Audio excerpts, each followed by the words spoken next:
Hi folks, Mike here from pt.1. Today I want to talk about a psychological strategy or technique often helpful in dealing with racing thoughts and various other mental issues, psychological issues. We want to talk about a strategy called ego diffusion. And ego diffusion comes from many different psychological disciplines, particularly Freudian, Jungian ego psychology. And the term diffusion, spelled D-E-F-U-S-I-O-N, actually comes from ACT therapy or acceptance and commitment therapy. There is also what's called cognitive distancing, which comes from cognitive behavioral therapy. The chief difference between ego diffusion and ACT or CBT is that we're actually labeling two distinct parts of the mind and identifying their roles in the thinking process. Now, the first part of ego diffusion is being able to differentiate between two distinct types of thinking. And we call it ego and higher self. So what is higher self? Well, higher self is your truth. It's the part of you that is clear, calm, thoughtful, rational, logical, realistic, and oriented to reality as reality is. It is the part of you that can be in the moment and can even experience the benefits of flow in our behaviors and actions. Because there are no ego-centered complaints informing you of how things should be or what you must do instead of how things actually are and what you're actually doing. The higher self engages slow, thoughtful consideration of facts. Now, there's two types of thinking. I forget the psychologist who wrote the book about fast and slow thinking, but the higher self engages slow thinking, thoughtful consideration of facts, responds rather than reacts. And the higher self can adapt to stress without emotional reactivity. So what about the ego, the opposite of the higher self? Well, the ego is an exaggeration of the self and magnifies the importance of everything, negative and positive. With positive experiences, it can lead to addictions, narcissistic and selfish behaviors.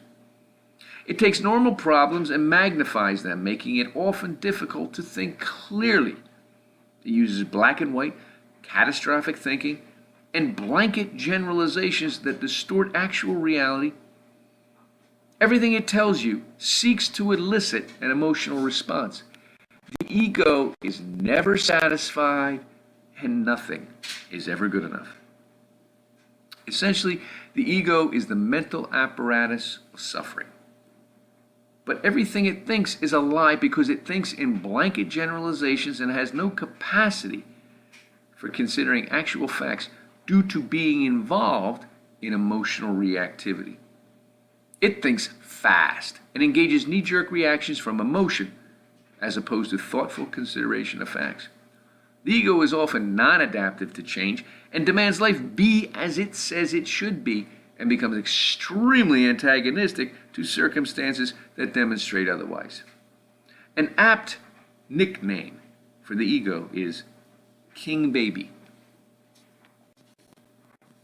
Now, you can feel pain, even chronic pain, but the ego will inform you that this is horrible, I can't stand this, why is this happening to me? Now, if this ego script goes on for too long, and it does become a repetitively scripted inner dialogue, we can eventually wind up with physical symptoms such as anxiety, panic attacks, heart palpitations, dizziness, depression, suicidal thoughts, depersonalization, irritable bowel syndrome, etc., ad infinitum, ad nauseum, due to the constant hijacking of the stress response. So what is stress response hijacking?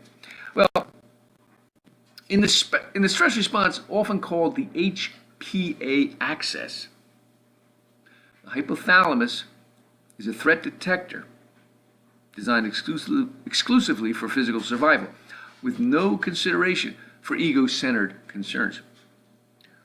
The hypothalamus is a part of the brain that detects threat, sends a message to the pituitary gland, which provokes the adrenals to generate the fight or flight response through hormones like cortisol, epinephrine, adrenaline, norepinephrine. The problem is when the ego hijacks the hypothalamus, the threat detector. Rather than seeing an external threat, the ego generates a hypothetical threat in the mind, which engages the stress response, and it will literally equate everyday problems as if your physical survival were threatened, and that's how the body will respond. The ego can hijack your stress response, which informs your body through symptoms that an argument with your spouse equates with death, or loss of a job means your life is over.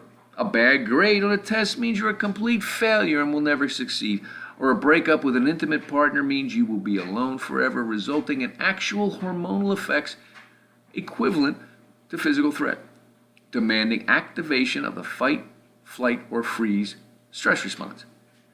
Mostly the freeze is what comes up, paralysis.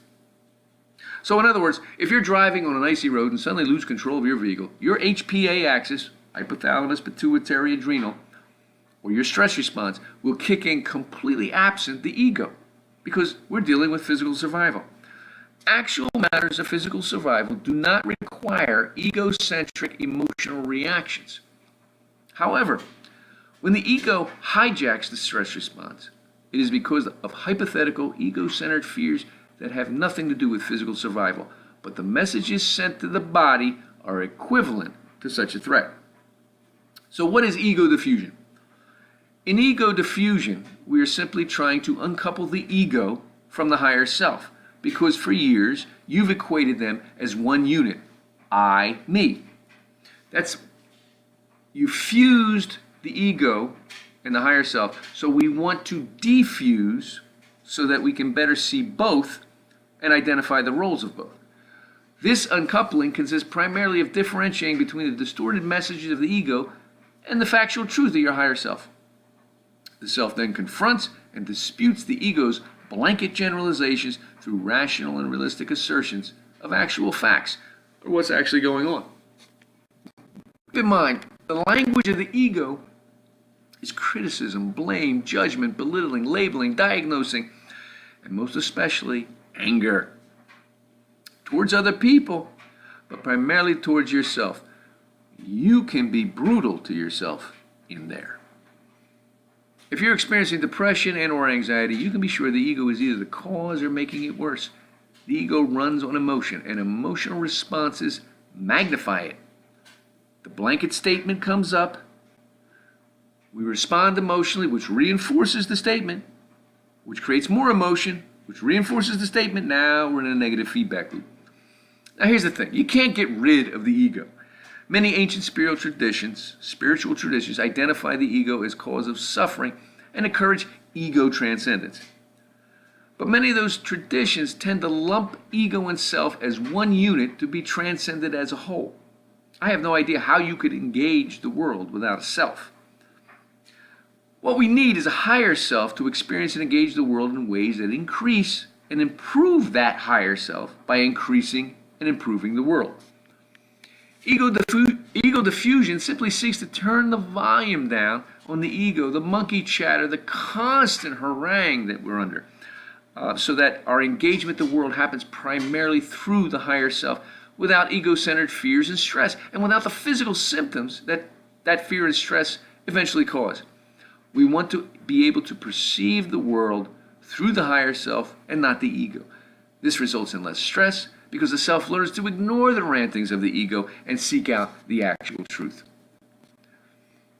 So every morning, upon waking, ask yourself, what am I going to dedicate this day to? How am I going to see the world? Through the ego or the higher self?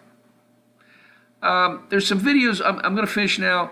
This was just a brief overview. I'll probably do a part 2 and go into more detail. I put up some brief videos on ACT, acceptance and commitment therapy with regard to diffusion, and CBT with regard to distancing yourself from various thoughts. And also I put up an animated video on the stress response and what it does to the body. So hopefully this helps some folks. This is basically a review for a lot of people that I meet with. They can come here and review what we've talked about in the office. So that's it for now. Stay strong, keep the faith.